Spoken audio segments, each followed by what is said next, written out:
ಚುನಾವಣೆ ಹತ್ತಿರ ಬರ್ತಿದ್ದ ಹಾಗೆ ಪಕ್ಷದಿಂದ ಪಕ್ಷಕ್ಕೆ ಜಂಪಿಂಗ್ ಆಟ ಶುರುವಾಗಿದೆ. ಬಿಜೆಪಿಯವರು ಕಾಂಗ್ರೆಸ್ಗೆ, ಕಾಂಗ್ರೆಸ್ನವರು ಬಿಜೆಪಿಗೆ, ಎರಡು ರಾಷ್ಟ್ರೀಯ ಪಕ್ಷದವರು ಜೆಡಿಎಸ್ಗೆ ಪಕ್ಷಾಂತರ ಆಗ್ತಿದ್ದಾರೆ. ಯಾರೇ ಅಭ್ಯರ್ಥಿಗಳು ಬಂದು ಪಕ್ಷ ಕರ್ಕೊಂಡು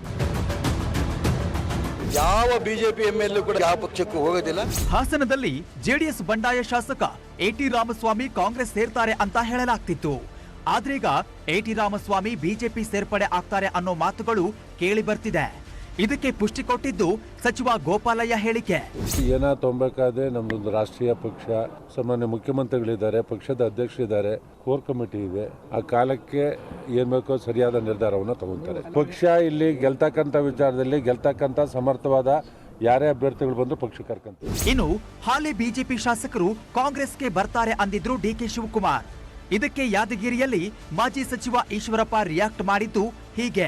ಮುಂಚೆಯಿಂದಾನೆ ಹೇಳ್ತಾ ಇದ್ರು, ನಮ್ಮ ಒಬ್ಬ ಎಂಎಲ್ಎ ಹೋಗಲ್ಲ, ಕಾಂಗ್ರೆಸ್ ಬಿಜೆಪಿಗೆ ಒಬ್ಬ ಎಂಎಲ್ಎ ಹೋಗಲ್ಲ ಅಂದ್ರು.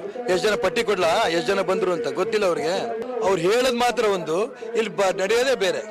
ಹಾಗಾಗಿ ಅವ್ರು ಏನ್ ಹೇಳ್ತಾರೋ ಅದು ಸಂಪೂರ್ಣ ಸತ್ಯ ಅಲ್ಲ. ಯಾವ ಬಿಜೆಪಿ ಎಂಎಲ್ಎ ಕೂಡ ಯಾರ ಕಾಲಕ್ಕೆ ಯಾವ ಪಕ್ಷಕ್ಕೂ ಹೋಗೋದಿಲ್ಲ. ಎಲೆಕ್ಷನ್ ಮುಗಿದ ಮೇಲೂ ಕಾಂಗ್ರೆಸ್ ಶಾಸಕರಾದವರು ಬಿಜೆಪಿಗೆ ಬರ್ತಾರೆ ಅನ್ನೋ ಮೂಲಕ ಸಿಟಿ ರವಿ ಹೊಸ ಬಾಂಬ್ ಹಾಕಿದ್ರು.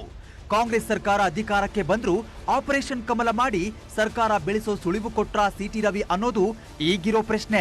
ಸೈದ್ಧಾಂತಿಕ ಕಾರಣಕ್ಕೆ ಬಿಜೆಪಿಯಲ್ಲಿ ಇರೋರು ಜೊತೆಗಿರ್ತಾರೆ. ವೈಯಕ್ತಿಕ ಲಾಭ ನಷ್ಟದ ಲೆಕ್ಕಾಚಾರ ಹಾಕಿ ಹೋಗುವಂಥವ್ರು ಹೋಗ್ತಾರೆ.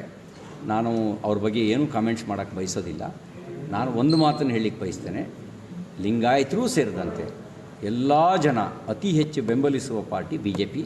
ಹಿಂದೆ ಎಂತೆಂಥ ಸಂದರ್ಭಗಳಲ್ಲೂ ಅವ್ರು ನಮ್ಮನ್ನು ಬಿಟ್ಕೊಟ್ಟಿಲ್ಲ, ಮುಂದೆಯೂ ನಮ್ಮನ್ನು ಯಾರು ಬಿಟ್ಕೊಡಲ್ಲ. ಸಿಟಿ ರವಿ ಅವರೇನೋ ಕಾಂಗ್ರೆಸ್ನವರನ್ನ ಸೆಳಿತೀವಿ ಅಂತಿದ್ದಾರೆ. ಆದ್ರೆ ಸಿಟಿ ರವಿ ಆಪ್ತರನ್ನೇ ಇವತ್ತು ಡಿಕೆ ಶಿವಕುಮಾರ್ ಕಾಂಗ್ರೆಸ್ಗೆ ಸೆಳೆದಿದ್ದಾರೆ. ಚಿಕ್ಕಮಗಳೂರಲ್ಲಿ ಸಿಟಿ ರವಿ ಆಪ್ತರಾಗಿದ್ದ ತಮ್ಮಯ್ಯ ಬಿಜೆಪಿ ಬಿಟ್ಟು ಕಾಂಗ್ರೆಸ್ ಪಕ್ಷ ಸೇರ್ಪಡೆಯಾದ್ರು.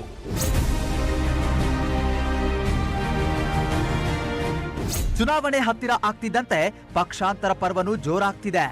ನೋಡೋಣ ಯಾರ್ಯಾರು ಎಲ್ಲೆಲ್ಲಿ ಇರ್ತಾರೆ, ಯಾವ್ಯಾವ ಪಕ್ಷ ಸೇರ್ತಾರೆ ಅಂತ. Bureau report, news 18.